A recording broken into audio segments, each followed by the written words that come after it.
بنانے کے لیے اس کی ایسے روشن افروز ہے جن کی زیارت عبادت ہے، جن کے فرمودات و ارشادات خیر و فلاح برکت و سعادت ہے، جن کا وسیلہ تبلیغ و تربیت ہے، جن کا راستہ راہ سنت ہے، جن کا مقصد صرف اور صرف دین خدا بندی کی خدمت ہے۔ تو لیجیے انہی میں سے ایک شخصیت کو میں بڑے ادب و احترام کے ساتھ دعوت اسٹیج دیتا ہوں۔ میرے مراد ذات الساعات عصمت المعاد استاد محترم حضرت مولانا اقبال صاحب دعوت برکاتہم العالیہ آئے اور اپنے ملفوظات کے عالیہ کو سامعین کو مستفید فرمائے اس شعر کے ساتھ کہ ہم نے ہر منزل امکا پہ جلائے ہے چراغ، ہم نے ہر منزل امکا پہ جلائے ہے چراغ، ورنہ ہر قافلہ راہوں میں سبقتا ہوگا۔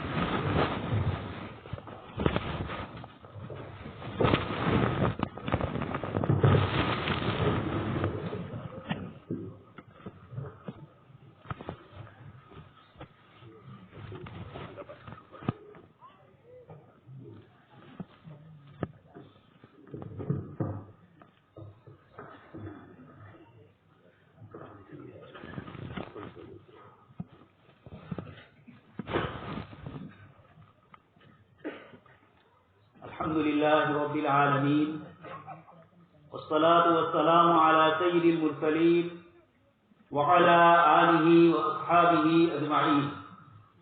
قال الله تبارك وتعالى في الكلام المجيد والفرقان الحميد: أعوذ بالله من الشيطان الرجيم، بسم الله الرحمن الرحيم،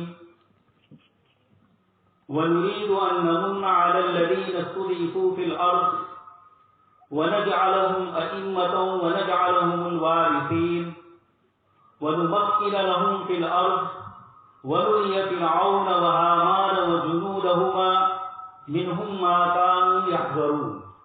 وقال تعالى: واعتصموا بحبل الله جميعا ولا تفرقوا واذكروا نعمة الله عليكم إذ كنتم أعداء فألف بين قلوبكم فأصبحتم بنعمته إخوانا وكنتم على شفا حفرة من النار فأنقذكم منها كذلك يبين الله لكم آياته لعلكم تهتدون۔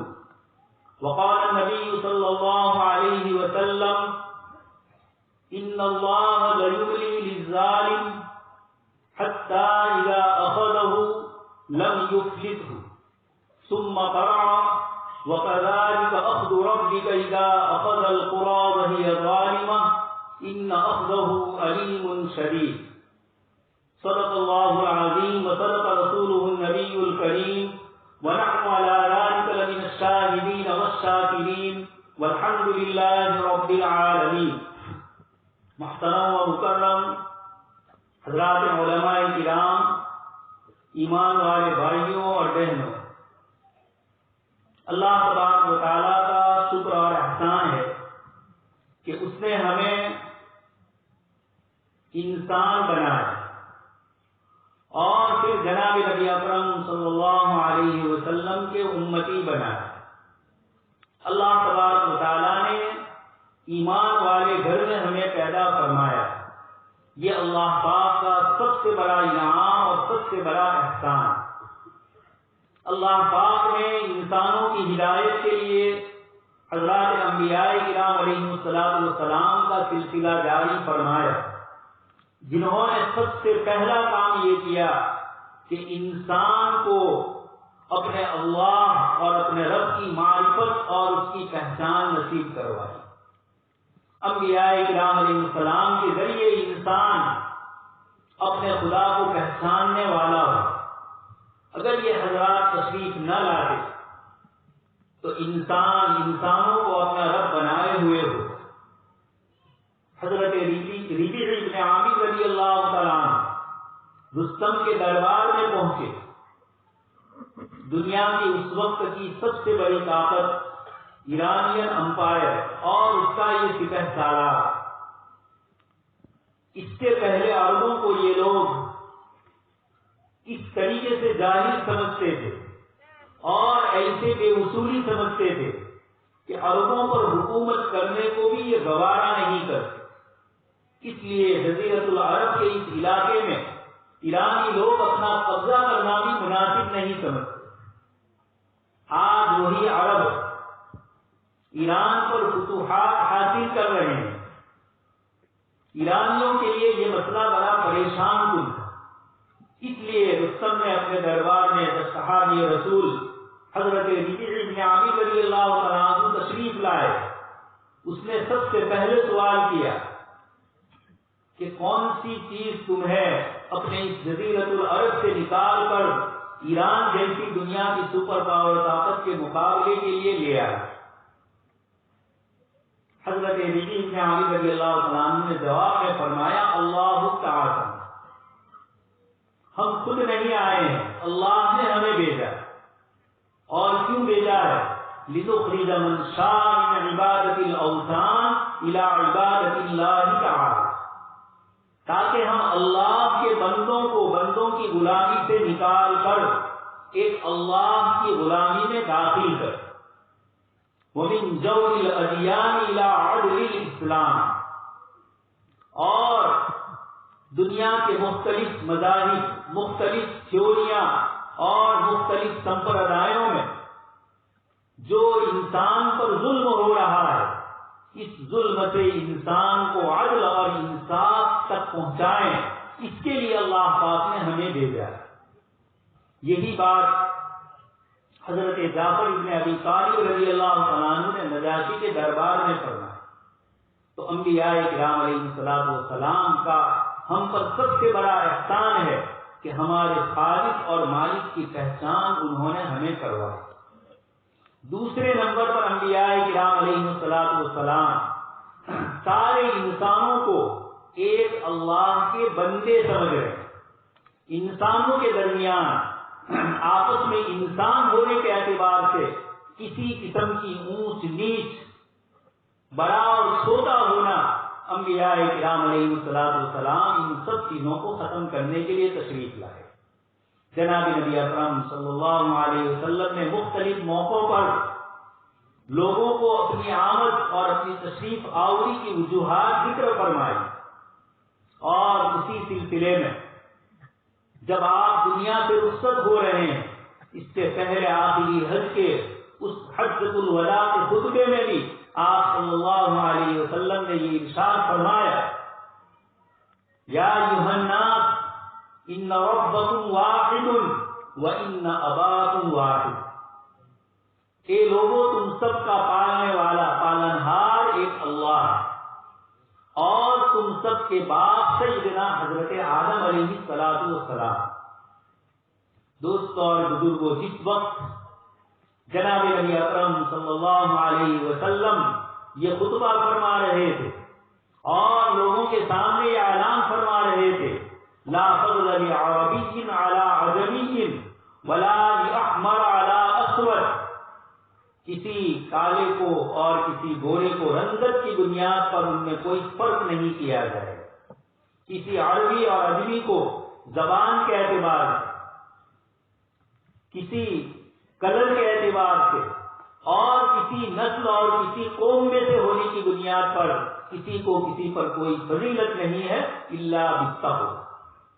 تو انبیاء کرام علیہ السلام نے پہلے تو اللہ پاک کی پہچان کروائی، اور اس کے بعد دوسرے نمبر پر انسان کو اپنی پہچان کروائی کہ تو کون ہے، تو کسی کے آگے سجدہ نہیں کر سکتا، تیری یہ جبین اور یہ تیری یہ پیشانی صرف اور صرف ایک اللہ کے آگے جھک سکتی ہے، اس کے علاوہ کسی انسان کے آگے جھکنے کا سوال ہی نہیں۔ کوئی انسان پیدائشی طور پر کسی سے کوئی فضیلت اور بروکری نہیں رکھتا۔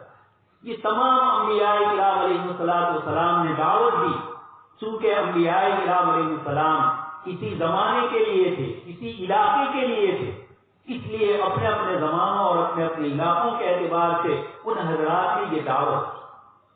لیکن جناب نبی اکرم صلی اللہ علیہ وسلم اللہ پاک نے کافۃ للناس بشیرا و نذیرا، ساری انسانیت کے لیے، قیامت تک کے لیے، ہر زمانے اور ہر مکان کی کوئی تخصیص کیے بغیر قیامت تک کے لیے جب آپ صلی اللہ علیہ وسلم کو بھیجا تو یقیناً آپ صلی اللہ علیہ وسلم کی تعلیم میں سب سے زیادہ اس چیز کی طرف توجہ کی گئی۔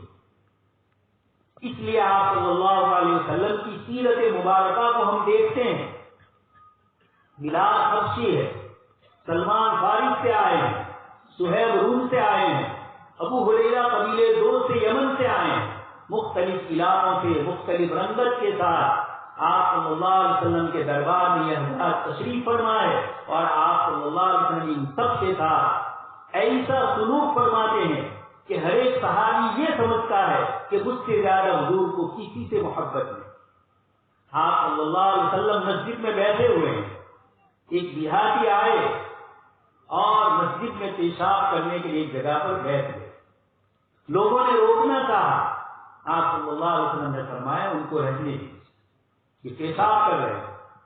پیشاب کرتے کرتے اچانک کسی کو کھڑا کرنا، طبیعت میں ایک دم سے پیشاب کو روکنا اس کو بیمار کر دے، اور مسجد میں پیشاب کرتے جائیں گے تو وہ پورے راستے کو ملوث کر دیں۔ آپ صلی اللہ علیہ وسلم نے ان کو پیشاب کر لینے کے بعد بلایا، وہاں پانی بہا دیا، ان کو بلایا اور بلا کر کہا کہ یہ مسجد اللہ کی عبادت کے لیے ہے، اس میں اس طرح کی چیزیں جائز ہیں۔ اچھے انداز میں آپ نے ان کو سمجھایا۔ اس طریقے سے آپ صلی اللہ علیہ وسلم کی پوری سیرت مبارکہ اپنے دشمنوں کے ساتھ بھی، اپنے ساتھ بدسلوکی کرنے والوں کے ساتھ بھی اسی طرح گزری، اور آپ صلی اللہ علیہ وسلم کی پیروی کرنے والے صحابہ کرام کے ساتھ بھی آپ نے اس طرح معاملہ کیا۔ تو انبیاء کرام علیہ السلام ایک طرف ان کا تعلق اللہ پاک سے ہوتا ہے اور دوسری طرف ان کا تعلق اللہ کی مخلوق سے ہوتا ہے۔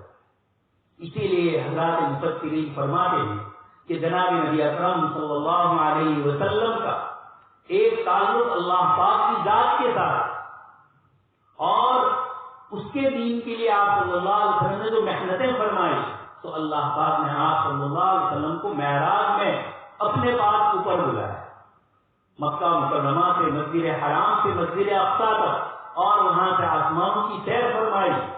افتمارونہ علی ما یری ولقد رآہ نزلۃ اخری عند سدرۃ المنتہی، اس سے بھی اوپر آپ تشریف لے گئے۔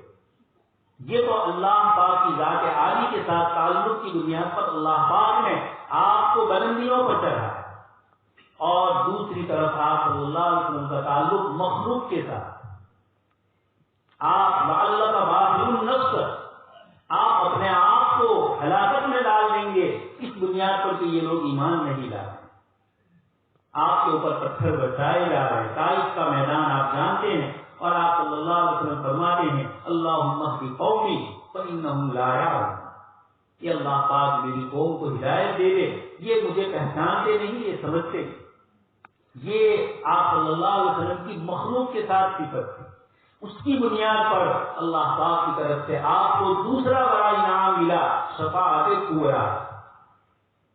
جب ساری مخلوق پریشان ہوگی میدان حشر، حساب کتاب شروع نہیں ہوا ہوگا، اور سب کے سب حضرت آدم علیہ السلام کے پاس جائیں گے، اور پھر وہ حضرت آدم علیہ السلام گزر کریں گے حضرت ابراہیم علیہ السلام کے پاس، نوح علیہ السلام، حضرت ابراہیم علیہ السلام، حضرت موسیٰ علیہ السلام، حضرت عیسیٰ علیہ السلام، مختلف انبیاء کے پاس جائیں گے، اور یہ سب حضرات اپنی اپنی طرف سے معذرت کریں گے، اور اخیر میں جناب نبی اکرم صلی اللہ علیہ وسلم کے پاس جائیں گے۔ آپ صلی اللہ علیہ وسلم بارگاہ رب العزت میں سجدہ ہوں گے، اور اللہ پاک کے حمد و ثنا بیان فرمائیں گے، اللہ پاک کی طرف سے آواز آئے گی سل تؤت، آپ مانگیے آپ کو دیا جائے گا، اور پھر آپ صلی اللہ علیہ وسلم ساری مخلوق کی طرف سے حساب کتاب شروع کرنے کی سفارش کریں گے۔ یہ شفاعت کبریٰ مخلوق کے ساتھ انبیاء کرام علیہ السلام کے اس تعلق کی بنیاد پر، انبیاء کرام علیہ السلام نے جناب نبی اکرم صلی اللہ علیہ وسلم کو اس میں سب سے زیادہ حصہ ملا، اور آپ نے یہ معاملہ کیا صحابہ کرام نے، خلفائے راشدین نے آپ صلی اللہ علیہ وسلم کی اسی سنت کے مطابق اللہ کے بندوں کے ساتھ اللہ کی معرفت بھی کروائی، پہچان بھی کروائی، اور اس کے ساتھ ساتھ مخلوق کے ساتھ شفقت کا، رحم دلی کا، عدل و انصاف کا معاملہ کرنا، یہ انبیاء کرام علیہ السلام کی سنت ہے کہ مخلوق کو اللہ کی پہچان کراؤ اور مخلوق کے ساتھ اچھا سلوک کرو۔ خلفائے راشدین حضرت عمر بن خطاب رضی اللہ تعالیٰ عنہ، اس سے آپ سن چکے ہیں، رات کو ایک گھر میں پہنچتے ہیں، عورت کو بچے کی ولادت کا وقت، آپ ان کے گھر میں پہنچتے ہیں، اپنے اہلیہ کو بلا لاتے ہیں، امیر المؤمنین کی بیوی دائن کا کام کر رہی ہے، اور اس طریقے سے حضرت عمر رضی اللہ تعالیٰ عنہ نے ان کے گھر کے مسئلے کو حل کیا۔ ایک عورت بھوکے مانگ رہی ہے اپنے گھر میں، ہانڈی پر کچھ نہیں ہے، پانی ہے، بھوکے اور پیاسے ہیں بچے، حضرت عمر رضی اللہ تعالیٰ عنہ جاتے ہیں، دیکھتے ہیں، اور پھر اس کے بعد سامان بیت المال سے لاتے ہیں اور خود اس گھر میں پھوکے مارتے، امیر المؤمنین، اور وہ چولہا جلا۔ یہ حضرت ابو بکر صدیق رضی اللہ تعالیٰ، حضرت عمر رضی اللہ تعالیٰ عنہ فرماتے ہیں مدینہ منورہ میں ایک بڑی عمر کی گڑیا تھی، میں اس کے گھر جاتا تھا صبح میں اور پانی لے آتا، گھر صاف کر دیتا۔ میں نے ایک مرتبہ دیکھا کہ مجھ سے پہلے کوئی جا کر یہ کام کر دیتا۔ حضرت عمر فرماتے ہیں میں بہت جلدی جا کر ایک کونے میں کھڑا ہو گیا کہ مجھ سے پہلے کون آ کر یہ خدمت کرتا ہے۔ جب دیکھا تو مسلمانوں کے خلیفۃ الرسول حضرت ابو بکر صدیق رضی اللہ تعالیٰ عنہ یہ خدمت میں لگے ہوئے ہیں اس دنیا سے، یہ سب سے پہلے آ کر کرتے۔ اسی لیے جب ہندوستان میں انگریز یہاں سے جا رہے تھے 1940 کے بعد، اور یہاں کانگریس کی گورنمنٹ قائم ہوئی جس کو وچگارانی سرکار بولتے ہیں، درمیان ابھی مکمل آزادی نہیں ملی تھی، انگریزوں کی طرف سے حکومت قائم کرنے کی بات کہی گئی تو کانگریس نے جو گورنمنٹ قائم کی، گاندھی جی نے اس وقت نصیحت کی تھی اور یہ کہا تھا کہ اگر ہندوستان میں رام راجیہ قائم کرنا ہے تو اس کی سب سے بہترین مثال ہے مسلمانوں کے خلیفہ حضرت ابو بکر صدیق اور حضرت عمر فاروق رضی اللہ عنہ کی سیرت میں دیکھا ہے، انہوں نے کیسے خدمت کی۔ ہم ان واقعات کے ذریعے ہماری حکومت کے ذمہ داروں کو بھی کہنا چاہتے ہیں کہ آپ اس وقت ہندو راج یا رام راجیہ کے الفاظ بول رہے ہیں، تو اگر رام کی سیرت آپ نے پڑھی ہو اور نہیں پڑھی ہے تو گاندھی جی نے اس کو پڑھا ہے اور انہوں نے مسلمانوں کی تاریخ اور سیرت بھی پڑھی ہے، اس لیے انہوں نے اس وقت کی کانگریس کو نصیحت کی تھی کہ اگر رام راجیہ کے مطابق حکومت چلانی ہے تو حضرت ابو بکر صدیق اور حضرت عمر فاروق رضی اللہ عنہ کی سیرت کو دیکھا۔ خیر، تو یہ انبیاء کرام علیہ السلام کے نائب اور ان کی اتباع کرنے والے انبیاء کرام علیہ السلام ہی کی طرح اللہ کی مخلوق کے ساتھ شفقت کرنے والے۔ ہندوستان میں جب مسلمانوں کی حکومت قائم ہوئی اور اس سے پہلے صوفیاء کرام اور تاجر حضرات دریا کے کناروں سے ہندوستان میں آباد ہوئے، مسعودی جو 4ویں صدی ہجری میں ہندوستان کا سفر کرتے ہیں، تاریخ مسعودی میں لکھتے ہیں کہ میں جب ہندوستان آیا اور گجرات آیا، ملبار کے علاقے اور گجرات کے علاقوں میں نے مسلمانوں کی 10,000 سے بڑی آبادی کو دیکھا۔ اس وقت کی تعداد 10,000 بہت زیادہ ہوئی جس کو انہوں نے دیکھا۔ یہ ہندوستان میں اللہ تبارک و تعالیٰ نے ان صوفیاء کرام اور ان تاجروں کے ذریعے اسلام کو پھیلایا۔ اس کے بعد سلطان شہاب الدین محمد غوری تشریف لائے، قطب الدین ایبک سے بہادر شاہ ظفر تک 1857 تک، یہ مسلسل 1206 سے لے کر 1857 تک اس ملک میں مسلمانوں کی حکومت رہی۔ اور صرف اتنا ہی ملک نہیں، پاکستان، بنگلہ دیش، برما کا حصہ اور افغانستان کا بھی اوپر کا حصہ، بلکہ ماوراء النہر کے اوپر کے جو علاقے خراسان اور بلخ کا علاقہ ہے، اورنگزیب رحمۃ اللہ علیہ کے زمانے میں یہ بھی ہندوستان میں شامل ہے۔ کتنے بڑے ملک پر حکومت کی اور کس طریقے سے کی۔ بابر کی توزک بابری، اس کی آتم کتھا، اس میں انہوں نے صاف لکھا ہے اس ملک میں حکومت کیسے کی جاتی ہے، اور اپنے بیٹے ہمایوں کو نصیحت کرتے ہوئے یہی کہا کہ اس ملک کے مختلف رنگ و نسل اور مختلف مذہب کے لوگ ہیں، سب کے ساتھ انصاف کے ساتھ کام لیا۔ اسی طرح اس وقت ہندوستان میں جو ہندو راجا تھے، انہوں نے بھی اپنی حکومت کو عدل و انصاف کے اوپر باقی رکھا۔ یہی پتن کے اور سدھپور کے راجا، جن کے نام سے سدھپور گاؤں بسا ہوا ہے، سدھراج جیسی، ان کی حکومت کے زمانے میں کھمبات میں مسلمان آباد تھے، ابھی گجرات میں اسلامی سلطنت قائم نہیں ہوئی۔ سدھراج جیسی یہاں کے راجا ہے، اور اس موقع پر یہاں کے کھمبات کے مسلمانوں کو اور وہاں کے امام صاحب کو اور مسجد کے میناروں کو نقصان پہنچایا ہے۔ سدھراج جیسی کے پاس وہاں کے امام صاحب گئے پتن، اور وہاں جا کر شکایت کی، لیکن دربار میں کچھ لوگ تھے جنہوں نے ان کی شکایت کے مقابلے میں اس طریقے کی بات پیش کی کہ سلطان کو فیصلہ، راجا کو فیصلہ نہیں کرتا، لیکن یہ لوگ عدل و انصاف والے ہوتے۔ راجا نے دل میں سوچا کہ مجھے جا کر وہاں تحقیق کرنی چاہیے، تو اپنا لباس بدل لیا اور لباس بدل کر پتن سے کھمبات پہنچے اور وہاں کی صورتحال کا جائزہ لیا۔ اپنے ساتھ ایک مشکیزہ بھی پانی کا لے گئے تھے اور دریا سے پانی لیا۔ پھر پہنچے صبح میں، وہاں دربار بلایا۔ یہ کھمبات والے جو شکایت کرنے کے لیے امام صاحب گئے تھے، ان کو بھی وہیں روکا، ان کو بلایا اور پھر کہا کہ اب آپ اپنی شکایت پیش کریں۔ انہوں نے شکایت شروع کی۔ راجا نے کہا کہ میں نے اپنی آنکھوں کے مینارے کو ٹوٹا ہوا دیکھا۔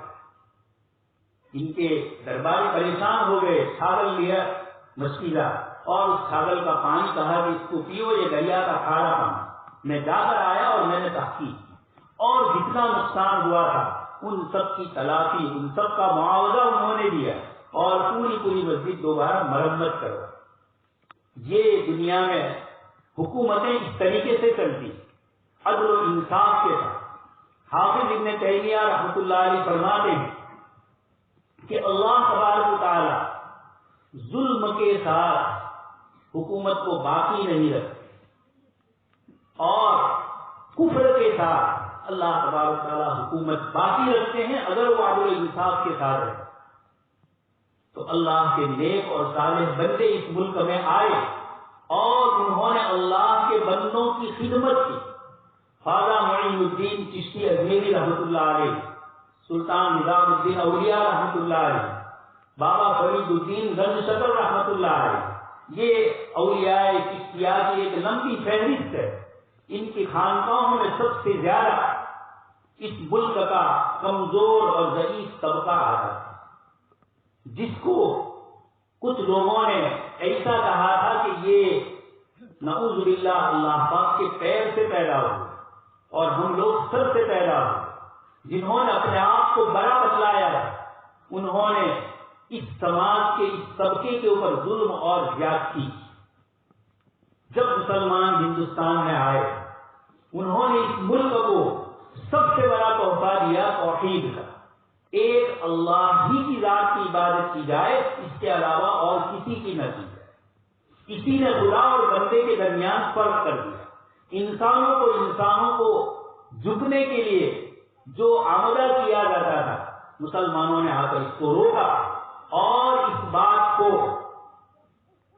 ہمارے ہندوستان کے وزیر اعظم مسٹر جواہر لال نہرو نے، پنڈت صاحب نے اپنی کتاب ڈسکوری آف انڈیا میں اس بات کو صاف لکھا کہ ہندوستان میں شمال مغرب سے آنے والے مسلمانوں نے اس ملک میں آ کر مساوات، بھائی چارگی اور سمانتا کا جو درس دیا ہے، اس نے یہاں کے اس طبقے کو جس پر ظلم اور زیادتی ہوتی تھی، مذہبی اعتبار سے جس کو نیچا سمجھا جاتا ہے، اس طبقے کو اسلام کی طرف متوجہ کیا اور یہ حضرات اسلام میں داخل ہوئے۔ یہ ہندوستان کی وہ تہذیب اور وہ کلچر جس میں مسلمانوں نے اپنی پوری حکومت میں اور حکومت سے پہلے صوفیاء کرام جو تشریف لائے، اس پوری مدت میں اس ملک میں انہوں نے اسلام کی تعلیم کے ذریعے اپنی حکومت کو مستحکم اور مضبوط کیا، اور اسی مضبوطی کی بنیاد پر یہاں کی ایک بہت بڑی تعداد نے اسلام قبول کیا۔ اس لیے اس ملک کے مول نواسی اور اس ملک کے جو اصلی باشندے ہیں، باہر سے آنے والے جو مسلمان ہیں جنہوں نے یہاں حکومت کی، ان کی تعداد تو بہت مختصر ہے، اور ایک بہت بڑی تعداد اس وقت بھی اس ملک میں جو مسلمانوں کی تعداد 25 کروڑ اور اس سے بھی زیادہ ہے، یہ جو آبادی ہے اس کا ایک بہت بڑا حصہ ان لوگوں کا ہے جن کے آبا و اجداد کسی زمانے میں دوسرے مذہب پر تھے، اللہ کے علاوہ غیروں کی عبادت کرتے تھے، لیکن جب مسلمان یہاں آئے انہوں نے ہمارے آبا و اجداد کو توحید کا درس دیا، بھائی چارگی کا سبق سکھلایا، تو ہمارے آبا و اجداد نے اسلام کو قبول کیا۔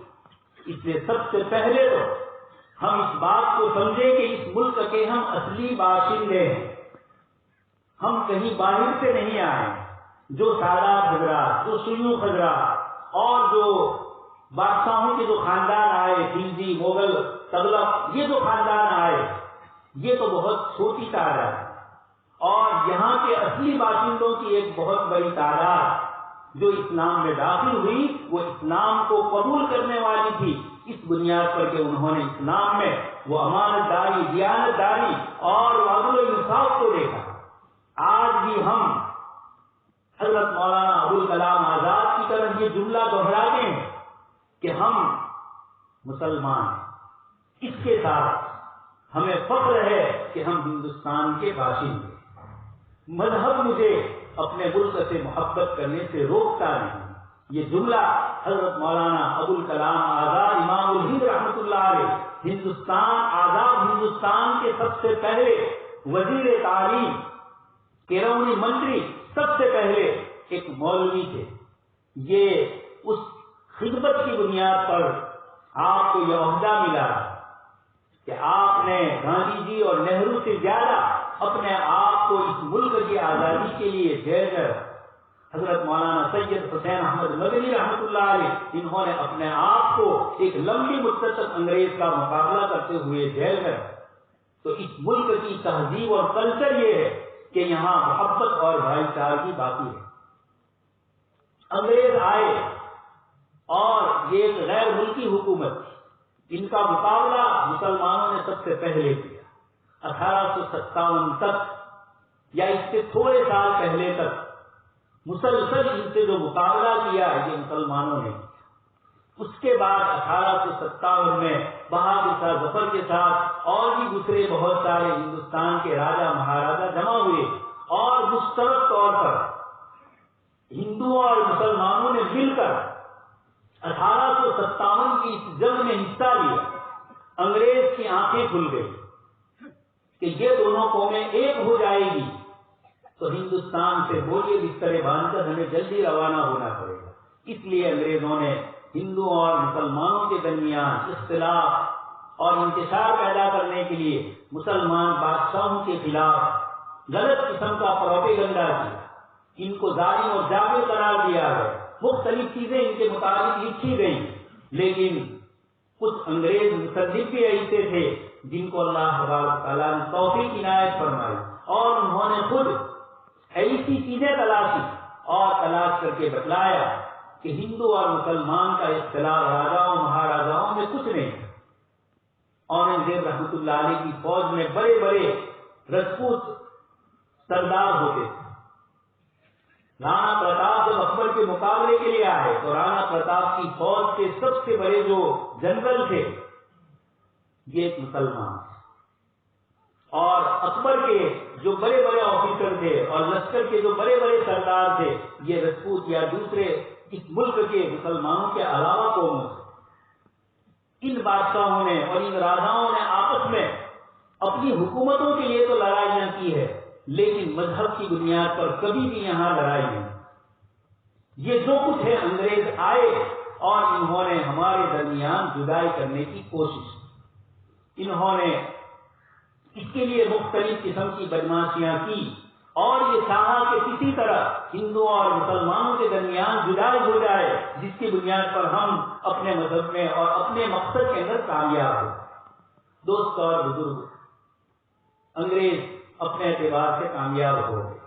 انہوں نے بہت بڑی کھائی ہندوؤں اور مسلمانوں کے درمیان کر دی اور جس کے نتیجے میں پھر ملک تقسیم ہوا۔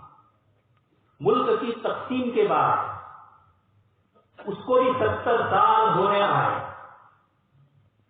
انہوں نے کچھ ایسی چیزیں چھوڑی اور یہاں کے کچھ غرض پرست لوگوں نے اپنے مقصد کو حل کرنے کے لیے اس کے اندر اور آگے بڑھ کر ایک کوشش کی اور کسی طرح اس ملک کے ان دو باشندوں اور ان دونوں ایک ہی قوم کے، جن کا مذہب الگ ہے لیکن باپ دادا اور اوپر جا کر یہ کسی ایک ہی نسل اور ایک ہی قوم کے، مولانا ابوالکلام آزاد نے اور حضرت مولانا سید حسین احمد مدنی رحمۃ اللہ علیہ نے قوم اوطان سے بنتی ہے، اس پر لمبی چوڑی تفصیلی گفتگو فرمائی، متحدہ قومیت کے عنوان سے اس زمانے میں لوگوں کو بتلایا، انبیاء کرام علیہ السلام کے حوالے دی کہ حضرت نوح علیہ السلام، حضرت ہود علیہ السلام، حضرت صالح علیہ السلام اپنی قوم کے لوگوں کو خطاب کرتے ہیں۔ قرآن کریم نے مختلف آیتوں میں فرمایا یا قوم، یا قوم، اے میری قوم۔ اس لیے اسلام آپس میں اس طرح تقسیم نہیں کرتا ہے، قرآن کریم تو سب کو یا ایھا الناس سے خطاب کرتا ہے، اور نبیوں کی زبان یا قوم۔ ابھی میں نے آپ کے سامنے روایت پڑھی طائف کے موقع پر اور غزوہ احد کے موقع پر آپ صلی اللہ علیہ وسلم کی زبان مبارک سے اللہم اہدی قومی نکلا ہے، میری قوم۔ اس لیے جن قوموں کو برسوں سے جو یہاں آباد ہے، ایک دوسرے کے ساتھ رہتے ہیں، کھانے پینے میں، تجارت میں اور دوسرے بہت سارے کام کاج میں ہم ایک دوسرے کے ساتھ، اس ملک کی قسمت ہم دونوں سے وابستہ ہے، لیکن کچھ لوگوں کو یہ چیز پسند نہیں ہے۔ اور ایک چیز جس کو تاریخ نے ذکر کیا، مسلمانوں نے اپنے دور حکومت میں ہندوستان میں سب سے زیادہ اگر کسی کا اکرام اور احترام کیا ہے تو یہاں کے برہمن، جو مذہبی اعتبار سے ہندوؤں میں مقدس سمجھے جاتے ہیں، مسلمان بادشاہوں نے ان کے بڑے بڑے مہنتوں کو، بڑے بڑے سادھوؤں کو اپنے دربار میں بلایا اور بلا کر ان کا اکرام اور احترام کیا۔ سب سے زیادہ مندروں کو زمین دینے والے سلطان اورنگزیب عالمگیر رحمۃ اللہ علیہ، یہ ساری چیزیں اس ملک کے باشندوں کے ساتھ ان بادشاہوں نے کی، اور سب سے زیادہ اس مذہبی طبقے کو جو اپنے آپ کو سب سے بڑا سمجھ رہا، اس کا اکرام اور احترام۔ لیکن اس نے دیکھا کہ انہوں نے نچلی ذات پر بہت ظلم اور تشدد کیا، اس لیے انگریز باہر سے آیا ہوا ہے، ایک دن وہ یہاں سے چلا جائے گا، وہ سمجھتے تھے، اور انگریزوں نے بھی یہی سلوک کیا۔ مسلمان آئے افغانستان کے اوپر سے، فرغانہ سے بابر آئے اور دوسرے جتنے بھی آئے، ان سب نے ہندوستان کو اپنا وطن بنایا، یہاں کی کوئی چیز لے کر اپنے ملک نہیں گئے، تاج محل بنا کر یہاں چھوڑا، دہلی کی جامع مسجد یہاں چھوڑی، بڑے بڑے قلعے اور بڑی بڑی چیزیں یہاں بنائی اور اس ملک کی تجارت کو آگے بڑھایا۔ 28% پوری دنیا کے کاروبار میں ہندوستان کا 28% حصہ ہے۔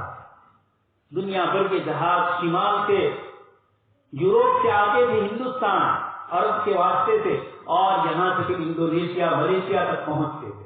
ہندوستان اس تجارت کا مرکز، یہ بادشاہوں کے دور میں جس کو سونے کی چڑیا کہا جاتا ہے، یہ اسی وقت تھی جب کہ ہندوستان دنیا میں سب سے آگے. کبھی تو انگریز اپنے اتنے بڑے علاقے کو چھوڑ کر یہاں تک کیوں آئے؟ یہ سونے کی چڑیا ہی کو لوٹنے. تو انگریز نے دیکھا، انہوں نے ہمارے درمیان جدائی کر رکھا. خیر ملک تقسیم ہوا اور اس کے بعد جن کو جہاں رہنا تھا وہاں رہے.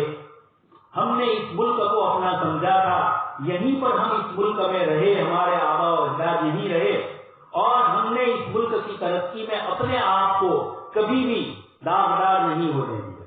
ہم نے ہمیشہ اس ملک کی ترقی کو چاہا. لیکن ایک داغ ملک کی تقسیم کا ہمارے ساتھ لگ گیا.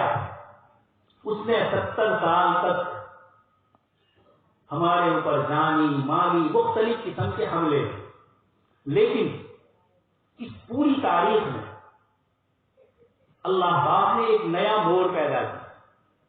اس وقت ملک کی شہریت کے قانون اور ملک کی سٹیزن شپ کے قانون، مردم شماری کے قانون، اس کی بنیاد پر جو پارلیمنٹ میں اور راجیہ سبھا میں CAA پاس کیا ہے اور ملک کے لوگوں کو پتہ چلا تو سارے ہندو بھائی بہنیں، مسلمان، سکھ، عیسائی، سب کے سب یکجا ہو گئے. یہ ملک کی تاریخ کا پہلا موقع ہے کہ آزادی کے بعد سے ان 70 سالوں میں ہمارے اوپر جو داغ لگا ہے، اس قانون نے سب کو چوکنا کر دیا اور سب سمجھ گئے کہ یہ ملک کو تقسیم کرنے ہی کے لیے یہ قانون بنائے گا. یہ پہلا موقع ہے کہ ہمارے غیر مسلمین بھائی بھی ہمارے ساتھ شانہ بشانہ کھڑے ہوئے. اور یہ چیز نہیں دیکھی گئی، آگ بگولا ہو گئے. دہلی کا الیکشن اسی بنیاد پر لڑا گیا، لیکن دہلی جیسے صوبے میں پڑھے لکھے طبقے نے یہ بتلا دیا، حالانکہ وہ ان کا گھر سمجھا جاتا ہے، لیکن اس نے بتلا دیا کہ اگر اس الیکشن میں ہم اس مسئلے کو حل نہیں کریں گے تو ملک دوسرے روپ کی طرف جا. تو سب نے مل کر ایک فیصلہ کن جنگ، اس کے نتیجے میں نزلہ بروئے ضعیف حالات آئے مسلمانوں پر. یہ تو آتے ہی رہے ہیں. میں نے آپ کے سامنے جو آیت پڑھی اس پر مجھے آگے کلام کرنا ہے.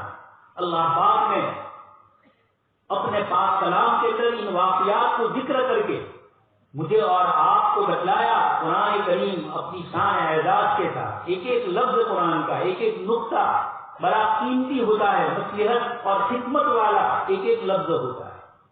اللہ پاک نے قرآن کریم کی ان آیات میں اس کو پڑھتے جائے ہمارے علماء کرام اور دیکھیں کہ اللہ پاک نے اپنی طاقت اور قدرت کے مظاہر کو کس طریقے سے ذکر فرمایا اور ظلم کو توڑنے کے لیے اللہ تبارک تعالیٰ نے ظالم کو کیسے اندھا کر دیا.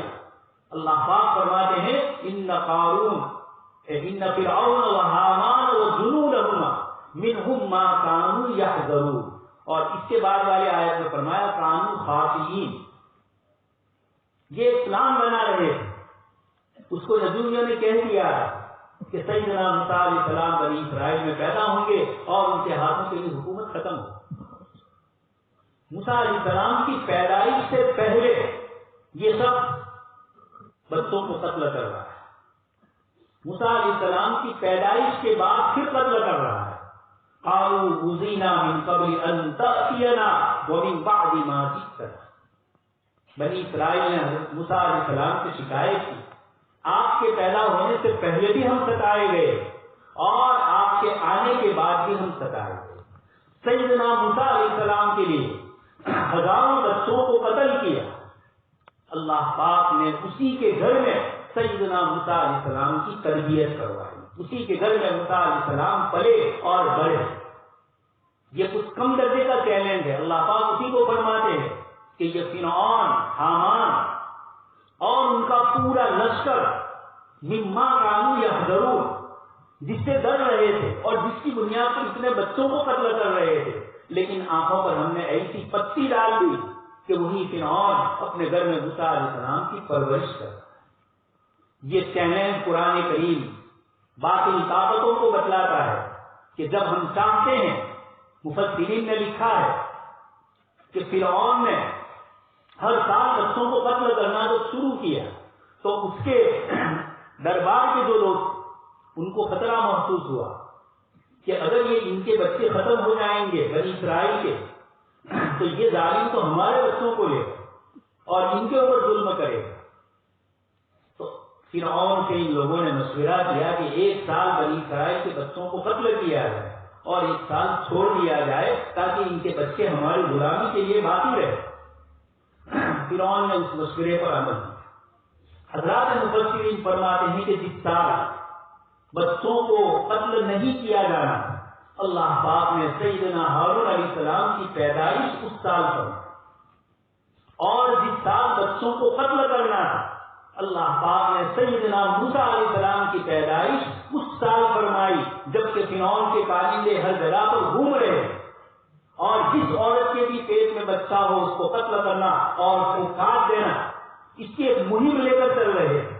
حضرت مولانا سید ابو الحسن علی الندوی رحمۃ اللہ علیہ نے قصص النبیین میں اس واقعے کو بہت تفصیل سے ذکر فرمایا اور یہ کہا کہ فرعون کی آنکھیں کتنی تیز تھی کوے کی جیسے آنکھیں تیز ہوتی ہے عین الغراب اس طریقے سے اس کی آنکھیں تیز تھی. لیکن اللہ تبارک و تعالیٰ نے آیت میں جو جملہ فرمایا کہ سارا پلان ان کا ڈرا رہ گیا اور اللہ تبارک و تعالیٰ نے موسیٰ علیہ السلام کی پرورش اس کی آنکھوں کے سامنے کر دی. اللہ پاک فرماتے ہیں وَنُرِيدُ أَن نَّمُنَّ عَلَى الَّذِينَ اسْتُضْعِفُوا فِي الْأَرْضِ ہم چاہتے ہیں ان نمن ہم احسان کریں ان لوگوں پر الذین استضعفوا فی الارض جن کو زمین میں کمزور سمجھا ہے. کتنا شاندار جملہ ہے. جو کمزور ہے یہ نہیں فرمایا اللہ تعالیٰ نے استضعفوا فی الارض جن کو کمزور سمجھا ہے. ہم بھی وقت کے فرعون اور حامان کو یہی کہہ رہے ہیں کہ الذین استضعفوا فی الارض میں ہم ہیں ہمیں کمزور سمجھا جا رہا ہے. ہم کمزور ہے نہیں جیسے بنی اسرائیل کمزور نہیں تھے بلکہ کمزور سمجھا رہے. لیکن ان کی تعداد تو صرف 6 لاکھ تھی اور یہاں تو 25 کروڑ کی تعداد میں مسلمان آ. تو دوستو اور بزرگوں اللہ پاک فرماتے ہیں کہ ہم چاہتے ہیں وَنُرِيدُ أَن نَّمُنَّ اس سے پہلے اللہ پاک فرماتے ہیں إِنَّ فِرْعَوْنَ عَلَا فِي الْأَرْضِ وَجَعَلَ أَهْلَهَا کہ فرعون نے تکبر کیا اَنَا رَبُّكُمُ الْأَعْلَىٰ کا دعویٰ کیا. ایسے دعویٰ کرنے والوں کو اللہ پاک نے کیسے ذلیل کیا.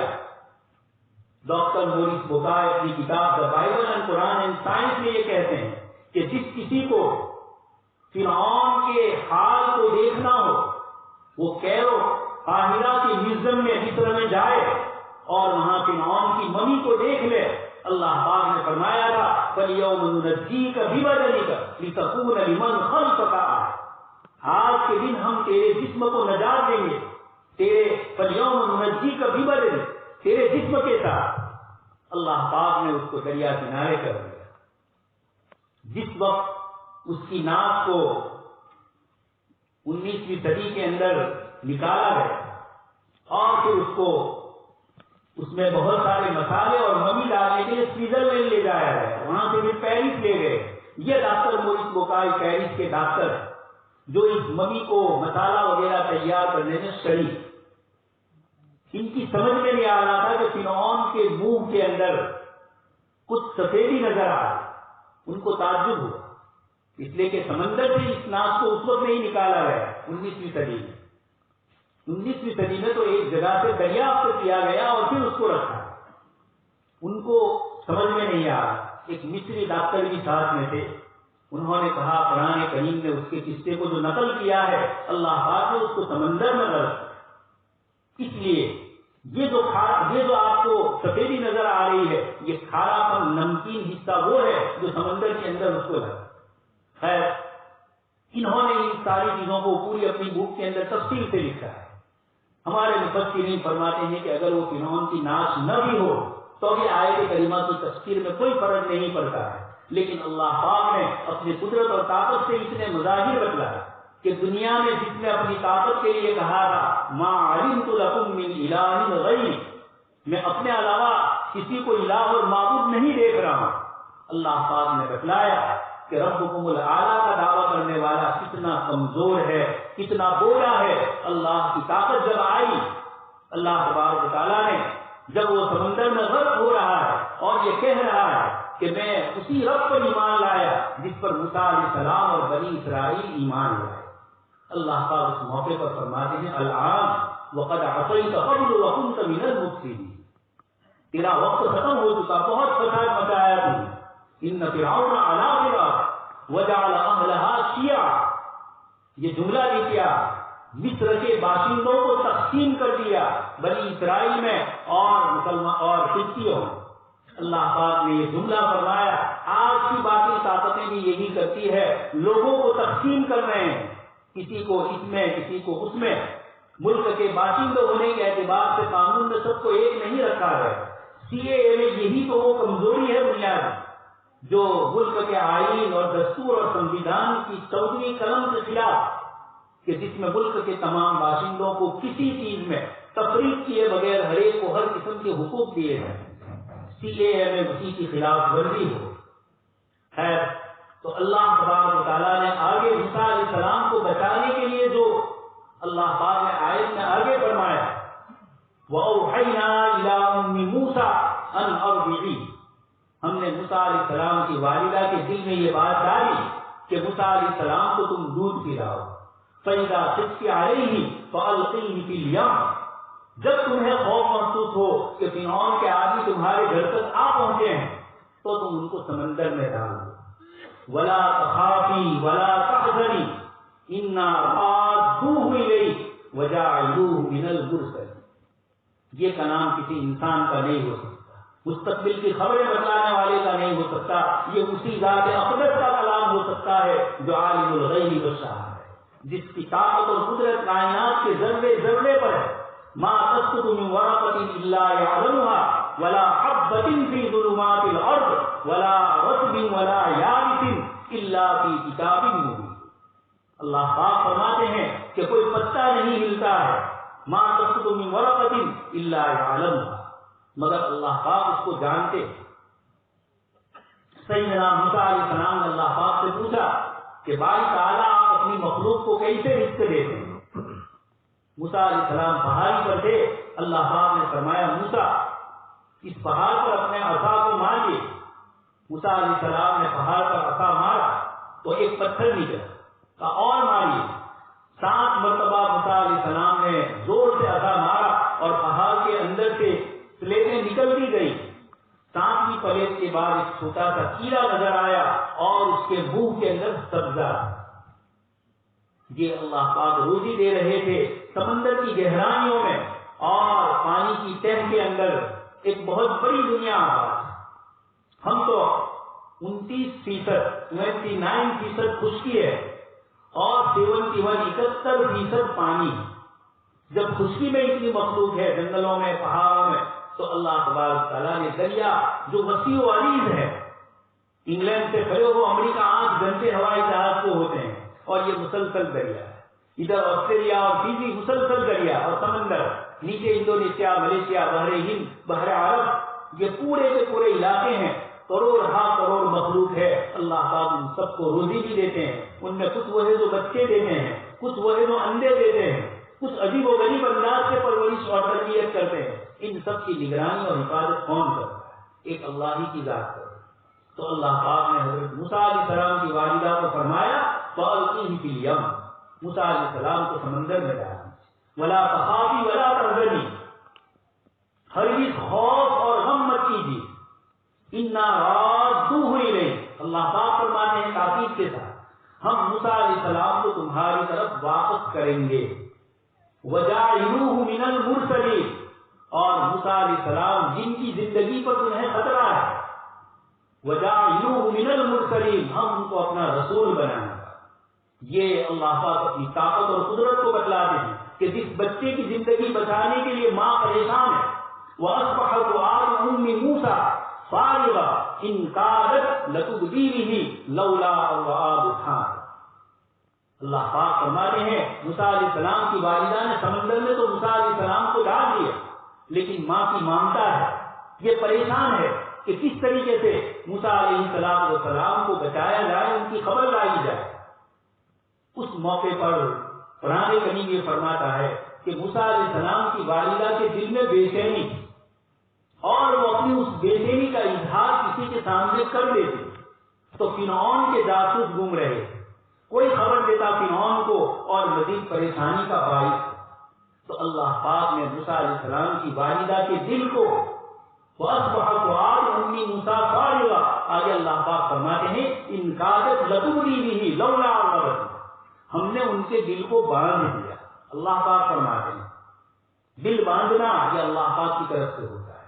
وَرَبَطْنَا عَلَىٰ قُلُوبِهِمْ إِذْ قَامُوا فَقَالُوا رَبُّنَا رَبُّ السَّمَاوَاتِ وَالْأَرْضِ، اصحاب کہف کے دل کو اللہ نے مضبوط کر دیا اور انہوں نے ساری حکومت کی کرسیاں ملازمتیں سب چھوڑ کر یہ کہہ دیا ربنا رب السماوات والارض لن ندعو من دونه الہ۔ دوستو یہ اصحاب کہف کا قصہ، یہ بنی اسرائیل کا قصہ ہندوستان کے مسلمانوں کو یہ بتلا رہا ہے کہ جب ایمان کی طاقت تمہارے پاس ہوتی ہے تو پھر کائنات کی کوئی طاقت سے تم ڈرتے نہیں، پھر ولا تخافی ولا تحزنی کا منظر پیش ہوتا ہے۔ آپ صلی اللہ علیہ وسلم اور حضرت ابوبکر صدیق غار میں دشمن دہانے پر پہنچ گئے، مدینہ منورہ ہجرت کے لیے جا غار طور میں آپ صلی اللہ علیہ وسلم اور حضرت ابوبکر صدیق چھپے ہوئے، دشمن قریب آ گئے۔ حضرت ابوبکر صدیق نے کہا کہ اللہ کے رسول صلی اللہ علیہ وسلم اگر یہ نیچے جھانک کر دیکھ لے تو ہم لوگ پکڑے جائیں گے۔ آپ صلی اللہ علیہ وسلم نے فرمایا ابوبکر ان دونوں کا حال کیا ہوگا جن کے ساتھ تیسرا ان کا خدا ہے۔ قرآن کی ایک آیت میں بھی اللہ پاک نے فرمایا کہ تم دو نہیں ہوتے مگر تیسرا اللہ ہوتا ہے، تم چار نہیں ہوتے مگر پانچویں اللہ ہوتے۔ تو حضرت ابوبکر صدیق کے جواب میں اللہ کے رسول صلی اللہ علیہ وسلم نے جو جملہ فرمایا اللہ پاک کو اتنا پسند آیا کہ قیامت تک کے لیے قرآن کریم نے اس کو نقل کر کے فرمایا اذ ہما فی الغار اذ یقول لصاحبہ لا تحزن ان اللہ معنا، کہ جب وہ غار میں تھے اور آپ صلی اللہ علیہ وسلم نے اپنے ساتھی کو کہا کہ ہرگز غم مت کیجیے، ان اللہ معنا، اللہ کی طاقت ایمان کے ساتھ ہوتی ہے۔ جب ایمان ہوتا ہے تو اللہ تبارک تعالیٰ کی طاقت اپنا کرشمہ ایسے بتلاتی ہے کہ سیدنا موسیٰ علیہ السلام کی والدہ کو تسلی دی جا رہی ہے کہ یہ بیٹا واپس آئے گا اور اللہ کا نبی بنے گا۔ آگے اللہ پاک فرماتے ہیں فَرَدَدْنَاهُ إِلَىٰ أُمِّهِ كَيْ تَقَرَّ عَيْنُهَا وَلَا تَحْزَنَ وَلِتَعْلَمَ أَنَّ وَعْدَ اللَّهِ حَقٌّ۔ دوستو اور بزرگو، یہ قرآن کریم کے الفاظ ہے اس خداوند قدوس کے ہے جس نے موسیٰ علیہ السلام کی حفاظت کا انتظام فرمایا۔ اللہ پاک فرماتے ہیں فَرَدَدْنَاهُ إِلَىٰ أُمِّهِ، ہم نے موسیٰ علیہ السلام کو ان کی والدہ کے پاس پہنچا دیا۔ اور کیسے پہنچایا؟ کسی کا دودھ نہیں پی رہے، سارے کے سارے دودھ پلانے والیوں کو رد کر رہے ہیں اور والدہ کا دودھ پیا جا رہا ہے، بہن کو پیچھے بھیجا جا رہا ہے اور اللہ پاک کا انتظام ہو رہا ہے۔ اللہ پاک فرماتے ہیں فَرَدَدْنَاهُ إِلَىٰ أُمِّهِ، ہم نے موسیٰ علیہ السلام کو ان کی والدہ کے پاس پہنچایا كَيْ تَقَرَّ عَيْنُهَا، تاکہ اس ماں کی آنکھیں ٹھنڈی ہو۔ وَلِتَعْلَمَ، اصل جملہ جو ہے قرآن کا مجھے اور آپ کو وَلِتَعْلَمَ أَنَّ وَعْدَ اللَّهِ حَقٌّ، اور تاکہ وہ جان لے اور ایمان والے ان آیات کے ذریعے جان لے لَقَدْ كَانَ فِي قَصَصِهِمْ عِبْرَةٌ لِأُولِي الْأَلْبَابِ، ان قصوں میں اللہ پاک فرماتے ہیں عقل مندوں کے لیے عبرتیں ہیں۔ مَا كَانَ حَدِيثًا يُفْتَرَىٰ، یہ موسیٰ علیہ السلام کا قصہ جو 29 پاروں میں پھیلا ہوا ہے۔ ایک روایت میں آپ صلی اللہ علیہ وسلم نے فرمایا کہ قریب ہے کہ موسیٰ علیہ السلام قرآن کریم کا 1/3 حصہ لے لیں، یعنی قرآن کے 30 پاروں میں سے 10 پارے کے برابر موسیٰ علیہ السلام کا قصہ اللہ پاک نے قرآن میں ذکر فرمایا۔ یہ کیوں فرمایا؟ آج کے حالات کے لیے تو 100% نظر آ رہا ہے کہ اللہ تبارک تعالیٰ نے وہ بھی ایک چھوٹی سی امت تھی، ان کو ان کے اعمال کی نحوست کی بنیاد پر، نبیوں کی نہ ماننے کی بنیاد پر، اپنے انبیاء اور اپنے آباء و اجداد کے طریقے کو چھوڑنے کی بنیاد پر اللہ پاک کی طرف سے غیر کو مسلط کیا ہے۔ اللہ پاک نے سورہ بنی اسرائیل میں اس قصے کو ذکر فرمایا کہ جب پہلی مرتبہ ہماری طرف سے یہ ہوگا اور وَإِنْ عُدْتُمْ عُدْنَا، دوسری مرتبہ اگر تم نے سرکشی کی تو پھر ہم لوٹ کر آئیں گے، اور فجاسوا خلالت دیا، کیسے بخت النصر اور دوسرے ظالموں کو مسلط کیا ہے، لیکن اللہ تبارک تعالیٰ نے اس امت کو عمومی ہلاکت سے بچایا ہے۔ تو جناب نبی اکرم صلی اللہ علیہ وسلم کے ذریعے دنیا کے انسانوں کو بتلایا کہ اللہ تبارک تعالیٰ نے کس طریقے سے انبیاء کرام علیہ السلام کے دلوں میں اللہ کے بندوں کی محبت رکھی۔ جب ان بندوں کے ساتھ عدل و انصاف سے کام لیا جاتا ہے تو اللہ پاک کامیاب فرماتے ہیں، اور جب ظلم اور زیادتی ہوتی ہے، میں نے آپ کے سامنے ایک روایت پڑھی آپ صلی اللہ علیہ وسلم کی، جس میں آپ صلی اللہ علیہ وسلم نے ارشاد فرمایا ان اللہ لیملی للظالم، اللہ پاک ظالم کو مہلت دیتے ہیں حتی اذا اخذہ، جب اللہ پاک کی طرف سے پکڑ آتی ہے لم یفلت، پھر اس کو چھوڑا نہیں جاتا۔ وَلَقَدْ أَرْسَلْنَا إِلَىٰ أُمَمٍ مِّن قَبْلِكَ فَأَخَذْنَاهُمْ بِالْبَأْسَاءِ وَالضَّرَّاءِ لَعَلَّهُمْ يَتَضَرَّعُونَ۔ اللہ پاک نے اس آیت میں بھی بتلایا ہماری طرف سے امتحان ہوتے ہیں، اگر ٹھیک ہو گئے تو ٹھیک ہے، ورنہ پھر ہم ان کو ڈھیل دیتے ہیں، اور جب ڈھیل ہو کر ایک مقررہ ظلم کی حد پوری ہو جاتی ہے فَقُطِعَ دَابِرُ الْقَوْمِ الَّذِينَ ظَلَمُوا وَالْحَمْدُ لِلَّهِ رَبِّ الْعَالَمِينَ۔ اس موقع پر ظالموں کی جڑوں کو کاٹ دیا جاتا ہے، اور ساری تعریف اس اللہ کے لیے ہے جو سارے عالم کا رب۔ اس لیے دوستوں اور بزرگوں، ان آیات کی روشنی میں اللہ پاک نے مجھے اور آپ کو بتلایا کہ ایمان اگر مضبوط ہے تو اصحاب کہف و غار میں 309 سال تک اللہ تبارک تعالیٰ نے حفاظت کی۔ کیڑے مکوڑے سانپ بچھو تو غار ہے، مختلف چیزیں آ سکتی ہے، اللہ پاک نے ان سب سے ان کو محفوظ رکھا۔ وَقَلْبُهُمْ بَاسِطٌ ذِرَاعَيْهِ بِالْوَسِيلِ، چوکھٹ پر اللہ نے کتے کو بٹھایا، اور آگے آیت میں فرمایا رعبا، کوئی وہاں جا نہیں سکتا۔ یہ انتظام اس دار دنیا میں اللہ تبارک تعالیٰ نے ظالم دقیانوس اور اس کی فوج کے سامنے کر کے بتلایا ہے۔ تو جس خداوند قدوس کو بچانا ہوتا ہے تو وہ کبوتر کے انڈے اور مکڑی کے جالے کے درمیان اپنے حبیب صلی اللہ علیہ وسلم کو بچاتا ہے، اور لا تحزن ان اللہ معنا فانزل اللہ سکینتہ علیہ وأیدہ بجنود لم تروا وللہ جنود السماوات والارض۔ سورہ فتح میں اللہ پاک نے فرمایا اللہ پاک کے لشکر ہوتے ہیں، وہ لشکر کیا ہوتے ہیں اللہ ہی اس کو جانتے۔ ایک چھوٹا سا کیڑا نمرود کے لیے کافی ہو گیا، مچھر کافی ہو گیا۔ اس وقت ایک چھوٹا سا کیڑا انسان اپنی ٹیکنالوجی پر فخر اور غرور کرے، اپنی سائنس اور میڈیسن کے اوپر انسان تکبر کرے، اللہ پاک نے ایک چھوٹے سے کورونا کے وائرس کو جو آنکھوں سے نظر نہیں آتا، سوکشم درشک ینتر کے ذریعے، خوربین کے ذریعے نظر آ رہا ہے، مائکروسکوپ کے ذریعے وہ نظر آ رہا ہے، اتنا باریک اور اتنا لطیف ہے، لیکن پوری دنیا میں اللہ تبارک و تعالیٰ کا یہ شکل پیدا ہوئی۔ اللہ نے بتلایا تم کیا ہو، تمہاری ٹیکنالوجی کیا ہے، تم سے پہلے عاد و ثمود بڑے مضبوط اور قداور تھے، اور قرآن نے جن کے لیے کہا لم یخلق مثلھا فی البلاد، ایسی مضبوط قومیں جن کے جیسا ہم نے مخلوق میں کسی کو پیدا نہیں کیا۔ لیکن 7 لیال و 8 ایام حسوما فترى القوم فيها صرعى كأنهم اعجاز نخل خاوية فهل ترى لهم من باقية۔ اللہ پاک فرماتے ہیں آج بھی سعودی نے اس کو وزٹر ویزا کے لیے کھولا ہوا ہے، مدین کا علاقہ، وہی قوم ثمود کی بستیاں ہیں۔ اللہ پاک فرماتے ہیں فترى القوم فيها صرعى، قوم کو پچھاڑ دیا، اعجاز نخل خاوية، بڑے بڑے تنے والے درخت ہوتے ہیں، اوپر سے ان کا حصہ سر والا گر جاتا ہے۔ اللہ پاک نے عاد و ثمود کو اس طریقے سے ہلاک کیا۔ فَأُهْلِكُوا بِالطَّاغِيَةِ، اللہ پاک نے چیخ ہوائیں اور موسلادھار بارشیں برسائی، ہوائیں چلائی۔ یہ تو بڑے عذاب ہے ہمارے اور آپ کے سامنے۔ تو ایسا وائرس جس نے ڈیٹینشن سینٹر کھول دیے یوروپ کے ملکوں میں، گھروں سے باہر نہیں نکل سکتے، ادھر ادھر سے سفر نہیں کر سکتے، تجارت کی منڈیاں بند ہو گئی۔ اللہ پاک نے فرمایا تھا وَيُحِلُّ لَهُمُ الطَّيِّبَاتِ وَيُحَرِّمُ عَلَيْهِمُ الْخَبَائِثَ۔ آپ صلی اللہ علیہ وسلم کی صفت بتلائی کہ پاکیزہ کلوا من الطیبات ما رزقناکم واشکروا لہ، ہم نے تمہارے لیے پاکیزہ رزق عطا فرمایا۔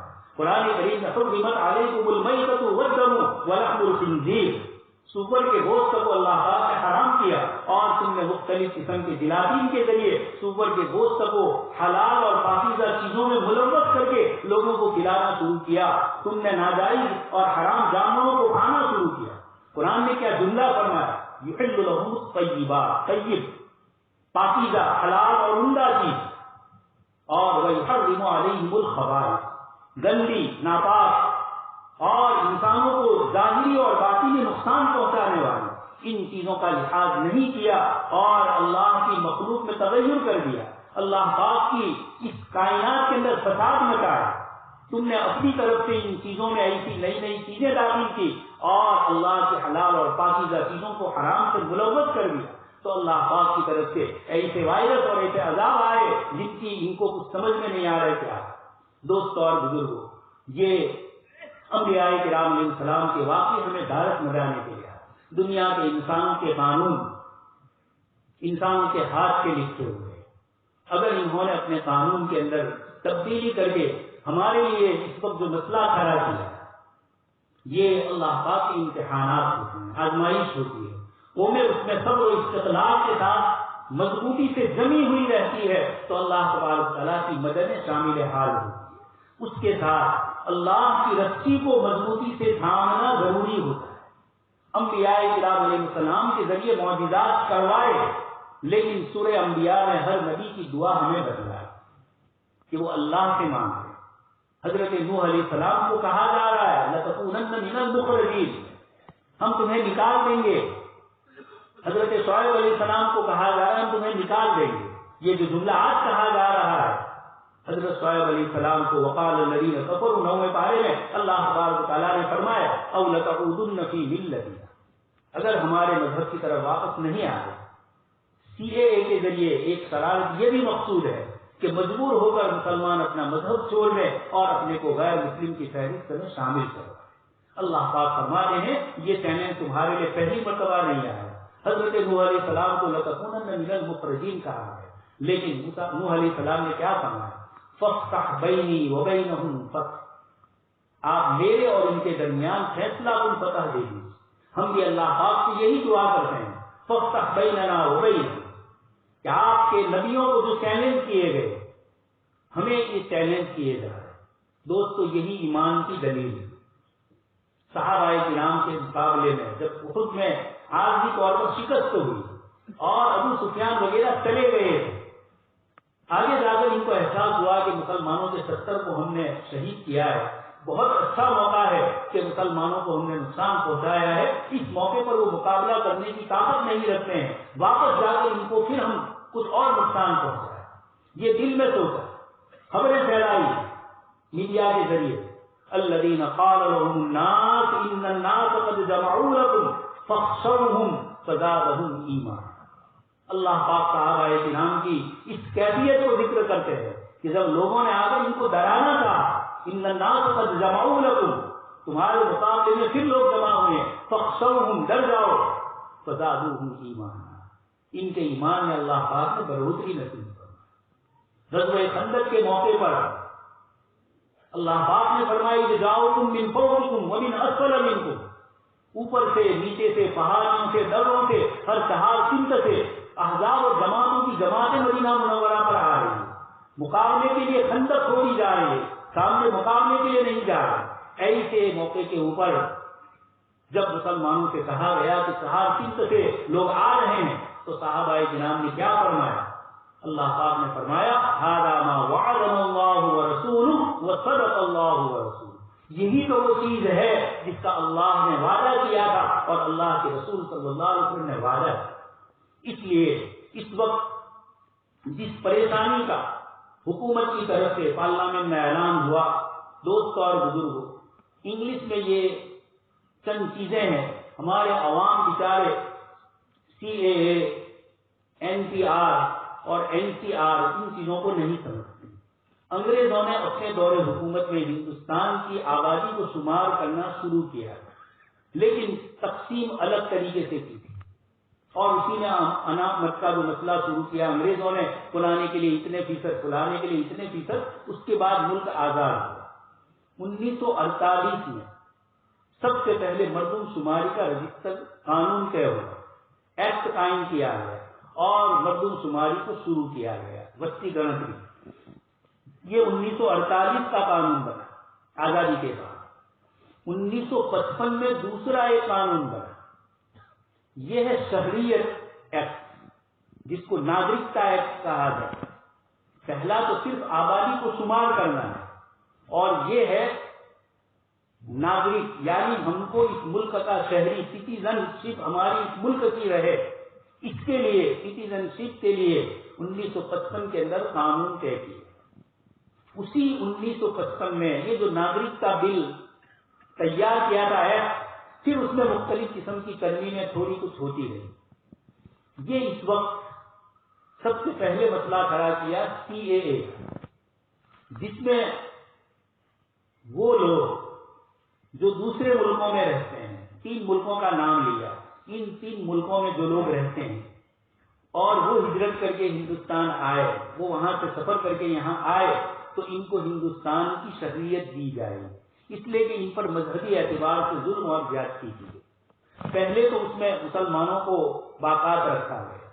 یہ ابھی میں نے آپ کو کہا قلم نمبر جو 14 ہے بندھان اور سنویدھان کی، اس میں سب کے لیے یکساں ہے، یعنی ان ملکوں سے کوئی مسلمان بھی آئے تو اس کو بھی اس ملک میں امن ملے گا۔ یہ بات اگر ہوتی تو اس ملک کے اصول اور ضابطے کے مطابق ہوتی، لیکن ان 3 ملکوں کی بات کر کے اس کو مختلف طریقے سے پیش کیا۔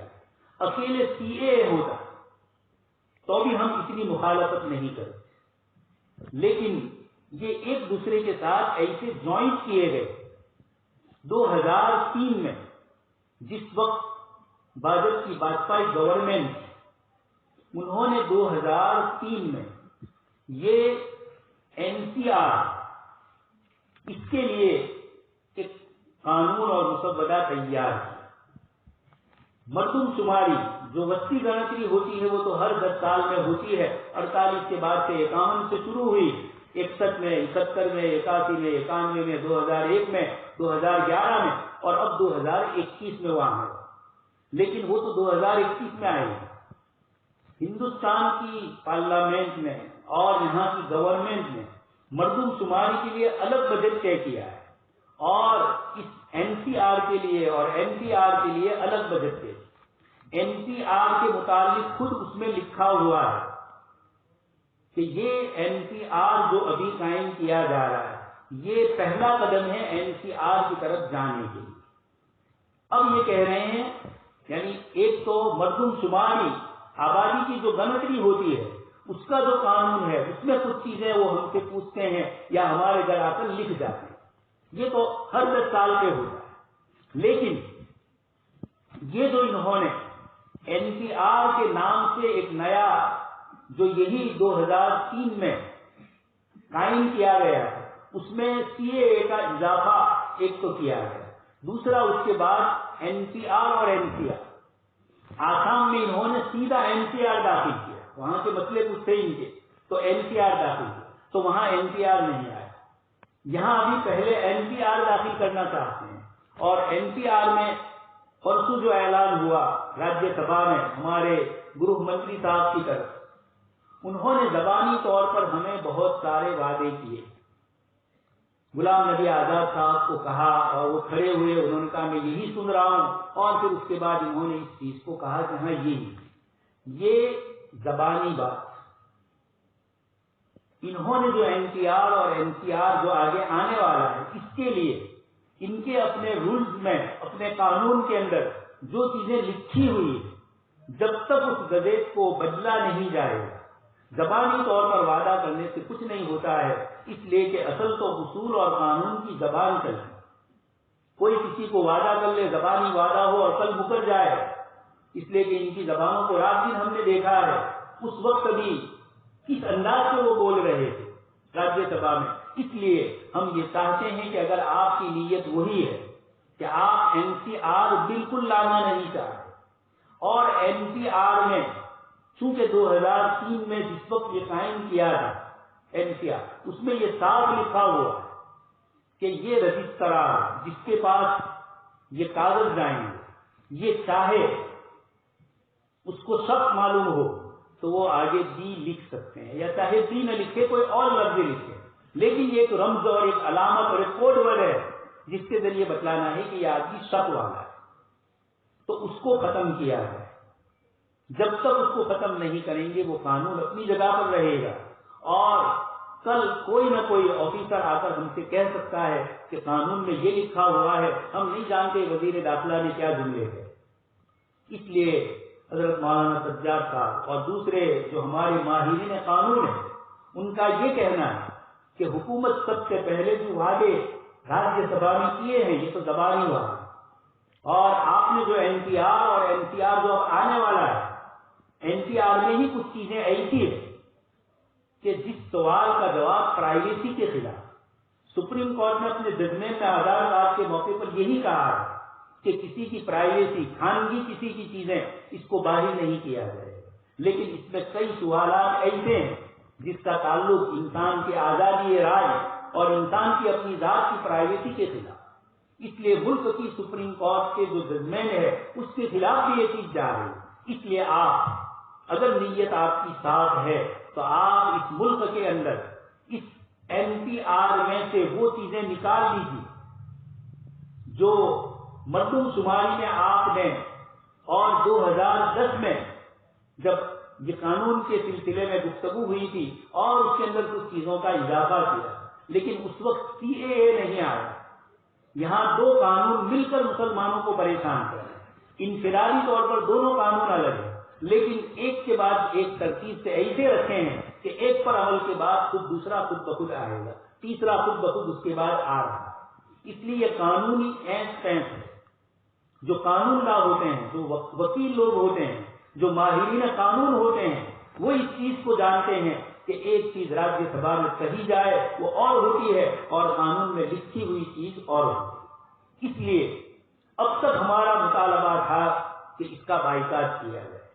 ابھی بھی جب تک یہ اعلان نہیں ہو رہا، گزٹ میں ان چیزوں کو بدلا نہیں جا رہا، سرکاری جو ملازمین آئیں گے ہمارے گھر اس سلسلے کے سوالات پوچھنے کے لیے، اور ان کو اب تک اس قانون کے سلسلے میں جب تک ان کی طرف سے کوئی گزٹ پاس ہو کر یا کوئی نیا رول تبدیل کر کے اعلان نہیں کیا جاتا ہے، وہاں تک یہ زبانی جماعت سے کوئی فائدہ نہیں۔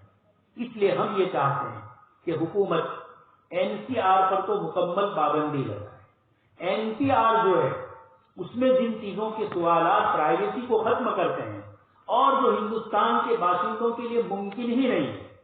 ملک 1947 میں آزاد ہے، اس کے بعد سے ابھی تو ملک کو جوڑنا ہے، ملک کو آباد ترقی پر لگانا، اس لیے اس موقع پر سرکاری رجسٹروں میں، آفسوں میں، تلاقیوں کے پاس یہ ساری چیزیں حکومت کے پاس اس طرح کی نہیں تھی۔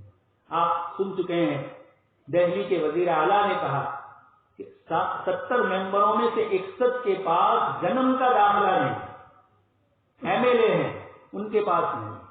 ملک کے وزیر اعظم سے جب پوچھا گیا سٹیزن شپ کے متعلق، انہوں نے 1955 کا حوالہ دیا، گویا کوئی کاغذ ان کے پاس نہیں۔ تو اس ملک کے باشندوں کو اس قسم کی چیزوں میں پریشان کرنے کی کیا ضرورت ہے؟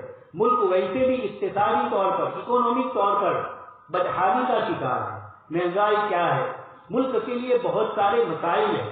مسلمان اس وقت آپ کے ساتھ، اس ملک سے آپ سے زیادہ محبت کرنے والے، اسی محبت کی بنیاد پر اس ملک کو تقسیم نہ کرنے کا ہم مطالبہ کرتے ہیں۔ لوگوں کے دلوں کو اس طریقے سے پاتا اور باتا نہ جائے کہ جس کی بنیاد پر ملک میں بدامنی پھیلے، پریشانی ہو۔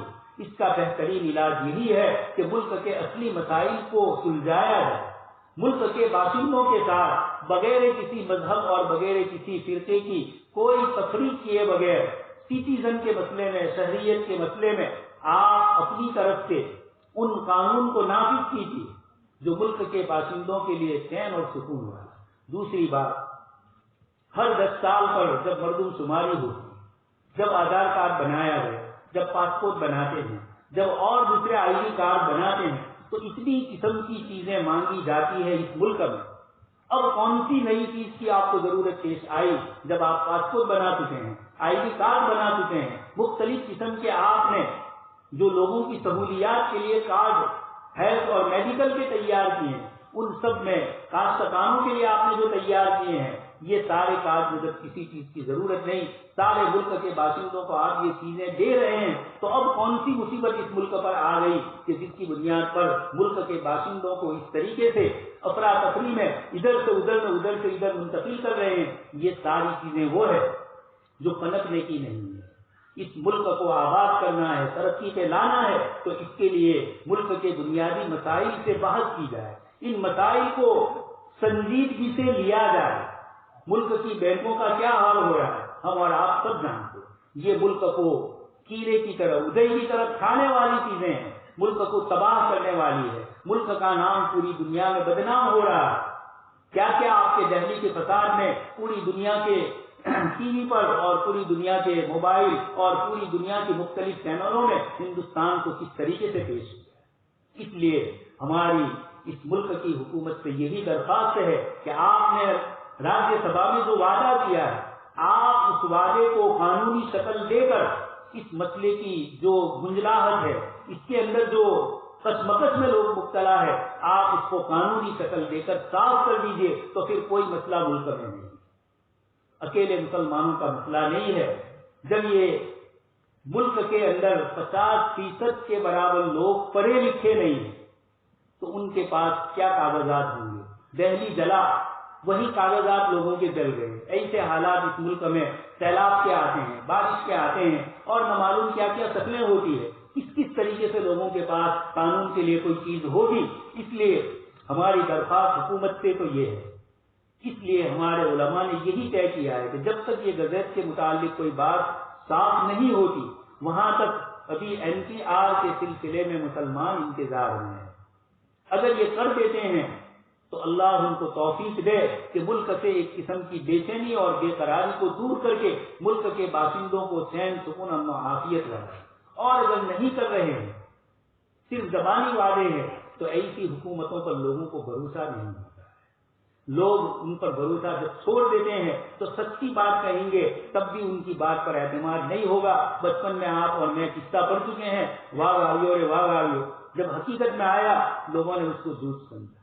اس لیے ملک کی صورتحال کو چین و سکون والی رکھیں، اور اگر آپ اس قانون کو اپنے اصول اور ضابطوں کے مطابق نہیں بدلنا چاہتے تو آپ صاف اعلان کر دیجئے تاکہ ملک کے باشندوں کو کیا کرنا ہے وہ اس سلسلے کے اندر آگے بڑھے۔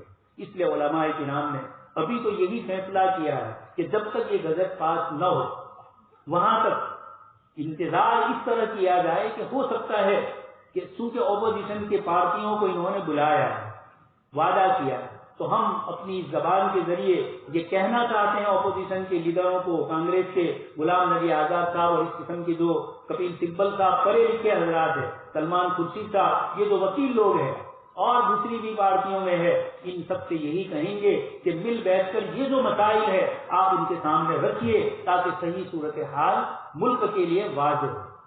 اللہ پاک سے دعا ہے کہ اللہ پاک ان کو اس کی توفیق دے۔ اور دوستوں اور بزرگوں، ایک اور آیت میں نے آپ کے سامنے پڑھی تھی، مختصر تھی، اس پر گفتگو کروں۔ وَاعْتَصِمُوا بِحَبْلِ اللَّهِ جَمِيعًا وَلَا تَفَرَّقُوا۔ اللہ پاک نے فرمایا ایمان والو، اللہ کی رسی یعنی قرآن کریم کو مضبوطی سے پکڑو، اور ولا تفرقوا، آپس میں اختلاف اور انتشار کو چھوڑو۔ وَتَذْهَبَ رِيحُكُمْ، دوسری آیت میں فرمایا کہ اگر تم آپس میں لڑتے رہے، اختلاف کرتے رہے تو تمہاری ہوا اکھڑ جائے۔ اللہ پاک نے اس آیت کو وَاذْكُرُوا إِذْ أَنْتُمْ، اللہ پاک صحابہ کرام کی دو جماعتیں، اوس اور خزرج اور مہاجرین اور انصار، ان آیات کے ذریعے فرماتے ہیں وَاذْكُرُوا نِعْمَةَ اللَّهِ عَلَيْكُمْ إِذْ كُنْتُمْ أَعْدَاءً فَأَلَّفَ بَيْنَ قُلُوبِكُمْ، تمہارے اختلاف کو چھوڑا کر اللہ پاک نے مہاجرین اور انصار کو اور مدینہ کے اوس اور خزرج کو ایک کر دیا۔ وَاذْكُرُوا نِعْمَةَ اللَّهِ، کسی علاقے اور کسی بستی میں ایمان والوں کا متفق اور متحد ہونا، اللہ پاک فرماتے ہیں وَاذْكُرُوا نِعْمَةَ اللَّهِ، یہ اللہ کی نعمت۔ اور کسی بستی میں مسلمانوں کا چھوٹے چھوٹے مسائل پر اختلاف کرنا، انتشار کرنا، یہ اللہ کی نعمت کی ناقدری ہے کہ جس کی بنیاد پر اللہ پاک کی طرف سے یہ نعمت اٹھا لی جائے۔ اس لیے انتشار اور اختلاف اس آیت میں یہ بتلایا کہ اللہ کی نعمت کو انتشار کو ختم کر کے آپس میں آگے بڑھ کر صلح کو پیش کرنا. سلام پہلے کرنے والے کو ثواب زیادہ دیا جائے. صلح کرانے والے کی فضیلت بتلائی. جھوٹ جیسا بڑا گناہ اس صلح کرنے والے کو کہا گیا کہ تو اگر جھوٹ میں یہ سمجھ رہا ہے کہ دونوں جڑ جاتے ہیں تو جھوٹ بول کر بھی ان دونوں کو جوڑ. یا بیوی کا اختلاف ہے اس کو جوڑنے کے لیے اللہ کے رسول صلی اللہ علیہ وسلم نے جھوٹ بولنے کی اجازت دی، جبکہ جھوٹ کو اتنا بڑا اور اتنا برا گناہ قرار دیا ہے. الصدق ینجی والکذب یہلک، کہ سچ یہ آدمی کو بچاتا ہے، نجات دیتا ہے، اور جھوٹ آدمی کو ہلاک کرتا ہے. اس لیے دوستوں اور بزرگوں، زمانے میں پنپنے کی یہ باتیں نہیں ہے. دشمن ہمارے مقابلے کے اندر ہر وقت چوکس اور ہمارے اوقات ضائع ہو رہے. ہمارا نوجوان، ہمارا بوڑھا موبائل کی دنیا میں اتنا مست ہے کہ ہمیں کچھ پتا نہیں ہے کہ دنیا میں کیا ہو رہا ہے. یہ کسی قوم کا وقت لا یعنی چیزوں میں، بیکار چیزوں میں ضائع ہو جائے، اور بستیاں کی بستیاں باہر کے حالات دیکھ نہیں رہے. دشمن کتنی قوت کے ساتھ، شیطانی طاقتیں کتنی قوت کے ساتھ ایمان کو کھرد کر نکالنے کی کوشش کر رہی ہے، اور ہمیں کچھ پتا نہیں ہے. ہم دنیا میں وہ قوم اخرجت للناس جس کو لوگوں کے لیے نکالا گیا تھا، اگر وہی سوئی ہوئی رہے گی تو خود اپنا بھی برباد اور ہلاکت کرے گی. اور دنیا کی قومیں جو ہدایت کی محتاج ہے، محروم ہے ہدایت سے، ہمارا تو کام تھا بلغوا عنی ولو آیہ، یا ایھا الرسول بلغ ما انزل الیک وان لم تفعل فما بلغت رسالتہ. اس رسول کے نائب اور امتی ہے. ہم لوگوں کے لیے ضروری ہے ہم اللہ تبارک و تعالیٰ کے بندوں کو اپنے اخلاق کے ذریعے ایمان والی چیزوں کی طرف متوجہ کریں. ہمارے ایمان سے ان کو پتا چلے کہ ایمان کی بنیاد پر کیا ہوگا. چائنا میں لاکھوں لوگ چاہے ایمان نہیں لائے لیکن مسجدوں کی طرف کیوں جائے؟ انہوں نے دیکھا کہ صاف صفائی کی بنیاد پر یہ بیماری ان میں نہیں ہے اور ہم لوگوں میں آ گئی. اللہ تبارک و تعالیٰ جب ظلم حد سے بڑھتا ہے تو کبھی اپنے تقویمی نظام کو چلاتے ہیں اور اس طریقے سے بھی ہوتا ہے، لیکن عام حالات میں اللہ تبارک و تعالیٰ نے اپنی طرف متوجہ کیا ہے. اس لیے بنی اسرائیل کے ان واقعات کے ذریعے، انبیاء کرام علیہ السلام کی دعاؤں کے ذریعے مجھے اور آپ کو متوجہ کیا جا رہا ہے. ہم اپنے آپ کو اللہ پاک کی طرف متوجہ کریں، دعائیں مانگیں، مسائل حل ہوتے ہیں اللہ تبارک و تعالیٰ کی طرف اپنے کو متوجہ کرنے. حضرت شاہ عبد القادر جیلانی رحمۃ اللہ علیہ فرماتے کہ بندہ اللہ کی طرف متوجہ ہوتا ہے، اللہ پاک کی طرف سے دعا کی قبولیت کا ایک وقت ہوتا ہے، لیکن خلق الانسان عجولا، انسان جلد باز، وہ اللہ کو چھوڑ کر غیروں کے آگے جاتا ہے. اتفاق سے وہی وقت اللہ پاک کی طرف سے اس کی دعا کو، اس کی منت کو پوری کرنے کا ہوتا ہے، اور وہ غیر کے دروازے پر گیا ہے. اس کے دل میں یہ سوچ آ جاتی ہے کہ نعوذ باللہ فلانے نے مجھے دیا. اس لیے اللہ پاک نے ہمیں اپنی طرف متوجہ کیا کہ بندہ ہر حال میں اپنے اللہ کی طرف متوجہ ہو کر یہ سمجھے کہ میرا خالق اور مالک جب چاہے گا تب ہی ہوگا، ورنہ کائنات کی کوئی طاقت میرا کچھ بگاڑ نہیں سکتی. اس ایمان اور اعتماد کی ضرورت ہے. اللہ تبارک تعالیٰ مجھے اور آپ کو سب کو اس یقین کی کیفیت سے مالا مال فرمائے. صحابہ کرام اور تابعین اور اولیاء اعظام کی ان فکروں کے اوپر اللہ تبارک و تعالیٰ ہم سب کو مضبوطی سے جمائے. آمین وآخر دعوانا الحمدللہ.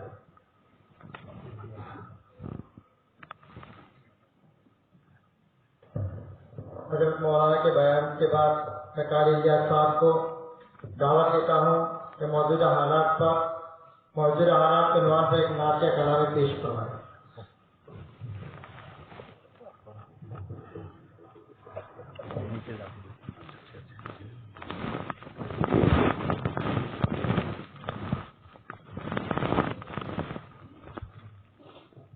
السلام علیکم ورحمۃ اللہ وبرکاتہ.